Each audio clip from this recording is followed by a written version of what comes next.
Kumusta mga future kapitbahay?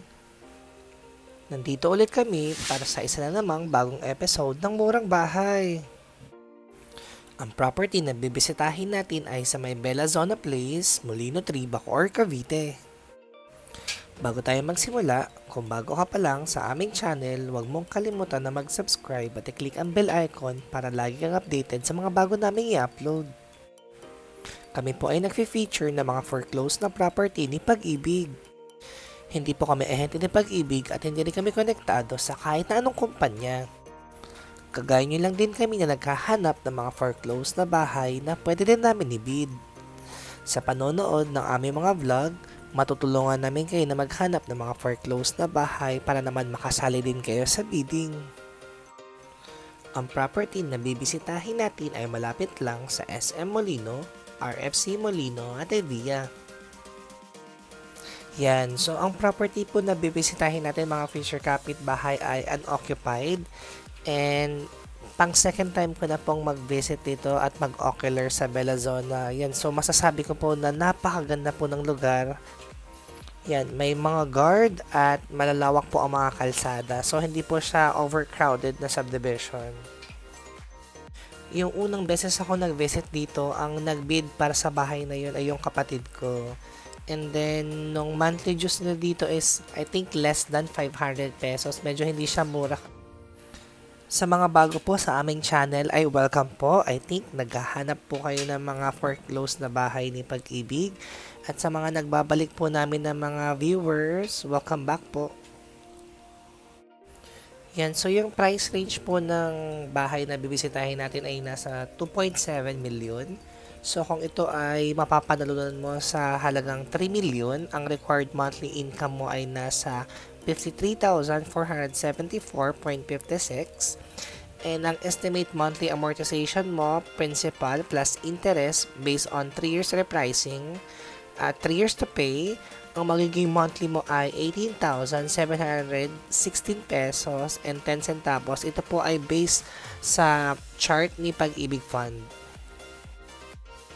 Kung gusto mong makita nung daan papunta doon sa property na bibisitahin natin, ituloy-tuloy mo lang ang panonood and then kung gusto mo nang makita yung mismong property, pwede mo na siyang i-fast forward.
Yan, meron dito bagong gawa na Wendy's at saka Contis sa may pinakakanto dito sa may bandang Masaito Drive.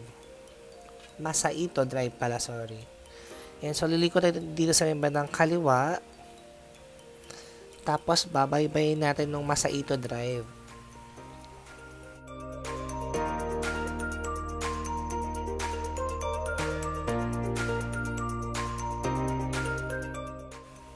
Pag natumbok natin ng rotonda, liliko ulit tayo dito sa may bandang kaliwa.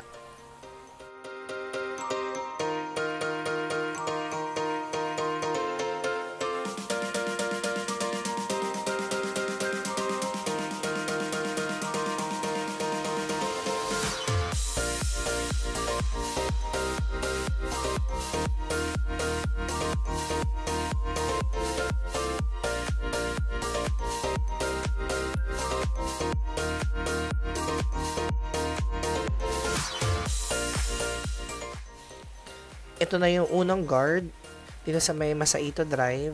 Mamaya bago pumasok ng mismong Bella Zona, meron pa doon isang guard.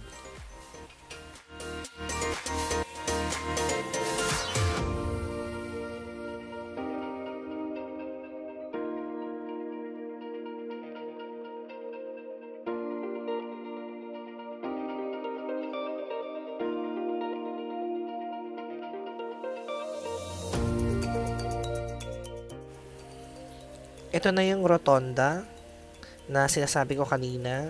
So, iikot lang tayo dyan. Tapos sa may bandang kaliwa, yan yung pinaka main gate ng Bellazona Place. Yan. So, kung ikaw ay bibisita dito at mag-ocular, kailangan mo mag-iwan ng ID sa guard.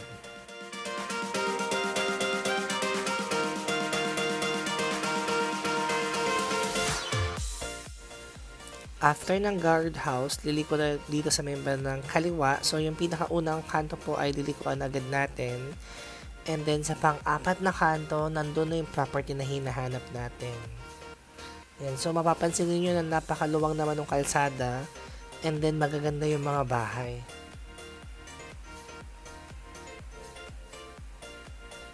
Yan. So, diretso pa po tayo. Nagustuhan ko yung mga bahay dito, lalong-lalo na yung unang nabisita ko nung pinakaunang ocular ko. Ang kaso nga lang, maganda yung bahay pero hindi kaya ng budget. Yan, so medyo malapit na po tayo sa may property na hinahanap natin. Ito yung nasa may bandang kaliwa. Papasok po tayo dito. Nasa may pinakadulo siya, so dead end na po yan. Kung meron kayo nakikitang kotse, sa may tabi niyan siguro pwede kayo mag-park. So, ito na po yung property na hinahanap natin mga future kapitbahay. So, masasabi ko naman nun na medyo maganda yung property na nakita natin. Yan, so kung mapapansin po ninyo, yung bahay po ay wala pa po siyang bakod. And, meron na ditong nakalagay na signal na antena. Siguro meron na ditong tumira before. Yan, so ito yung mga magiging future kapitbahay mo kung sakali man na ikaw ang manalo dito sa bidding. Sa may tabi ng kotse, mukhang pwede ka pang mag-park doon. And sa may pinakaharapan pa ng bahay mo, meron kang nakaabang na parking lot. Yan, so lapitan po natin yung property. Yung napansin ko dito, yung mga glass ng bintana, lahat naman intact pa. Yan, so mukhang okay pa naman ang bahay. Wala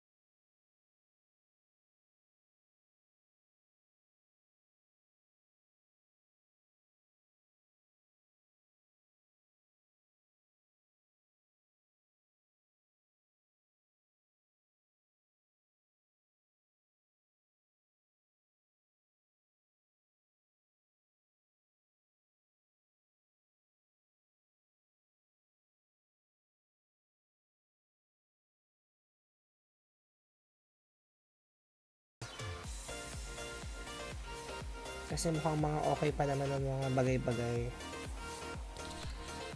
Yan, so itry lang natin kung nakabukas.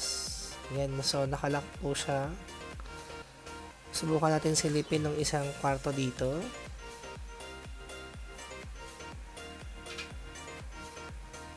Then kung mapapansin nyo, may mga screen pa siya sa loob. Oh.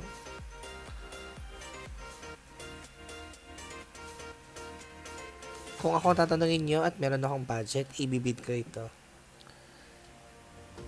Medyo maganda ang location niya. Maganda rin ang bahay. So, ganito yung mga tipo ng gusto kong bahay. Kaso nga lang, yung budget ay hindi tumutugma. Ang property na ito ay nasa properties under public auction na discount. Ang acceptance sa bid offers nila ay sa February 27 hanggang March 3. Ang opening of bid offers nila ay sa March 8, 2023. Ito ay nasa tranche SBP 269, item number 80. Ang address ay Belazona Place, Block 20, Lot 9, Barangay Molino 3, Bacoor, Cavite. Ito ay double attached na merong lot area na 80 square meter at floor area na 88 square meter. Ang minimum bid price ito kay Pag-ibig ay 2,708,200 pesos. Kung nagustuhan mo ang episode namin ngayon, huwag mong kalimutan na i-click ang like button. Kung bago ka pa lang sa aming channel, huwag mong kalimutan na mag-subscribe at i-click ang bell icon para lagi kang updated sa mga bago naming i-upload. Yan, so good luck po sa mga magbibid ngayong week. Hanggang sa muli mga future kapitbahay. Paalam!